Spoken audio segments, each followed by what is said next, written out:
അങ്ങനെ 3-4 ദിവസത്തെ യാത്രകൾക്ക് ശേഷം നമ്മൾ വീട്ടിൽ തിരിച്ചെത്തിയേക്കുവാണ് കേട്ടോ.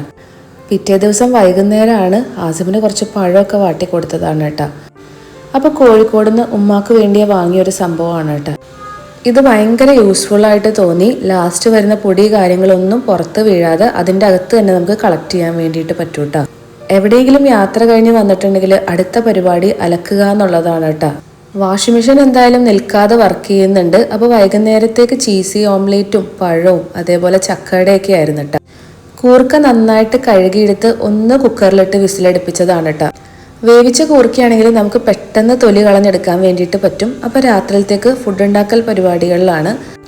കേരയുടെ തല വാങ്ങിയതുണ്ടായിരുന്നു കേട്ടോ. അപ്പോൾ അതൊന്ന് കറി വെക്കാമെന്ന് വിചാരിച്ചിട്ട് കിച്ചണിലേക്ക് വന്നതാണ്. ഇതും നമ്മൾ കോഴിക്കോട് നിന്ന് വാങ്ങിയതാണ്. ഒരുപാട് സാധനങ്ങൾ കണ്ടെങ്കിലും നമുക്ക് ഡിക്കിയിൽ ഒരുപാട് സ്ഥലം ഇല്ലാത്തത് കൊണ്ട് ചെറിയ രീതിയിൽ മാത്രമേ പർച്ചേസ് ചെയ്തിട്ടുണ്ടായിരുന്നുള്ളൂ. മീൻ തലയായതുകൊണ്ട് തന്നെ മുളക് ചാറ് വെക്കാമെന്നാണ് കേട്ടോ വിചാരിക്കുന്നത്. അങ്ങനെ ചെറിയുള്ളിയും ഇഞ്ചിയും പച്ചമുളകും നന്നായിട്ട് വഴറ്റിയെടുത്ത് പൊടികളൊക്കെ ഇട്ട് കൊടുത്ത് വഴറ്റിയതിന് ശേഷം തിളച്ച വെള്ളമൊക്കെ ഒഴിച്ച് മീൻ തല ഇട്ട് കൊടുത്തിട്ടുണ്ട്. അതേപോലെ കുറച്ച് ചക്ക വേവിച്ചതുണ്ടായിരുന്നു, അതും കൂടി ഒന്ന് മുളകൊക്കെ ഇട്ട് സെറ്റാക്കി എടുക്കുന്നുണ്ട്. ഇതും ഒരു പുതിയ പാത്രം ഉമ്മാക്ക് വേണ്ടി വാങ്ങിയതാണ്. മാങ്ങ പാലൊഴിച്ച കറി ഉണ്ടാക്കിയതുണ്ടായിരുന്നു കേട്ടോ. അതും ഉമ്മയുടെ ഇഞ്ചിക്കറിയും ചക്ക ഒലത്തിയതും മീനിൻ്റെ കറിയൊക്കെ ആയിട്ട് അങ്ങനെ ഡിന്നർ കഴിച്ചു.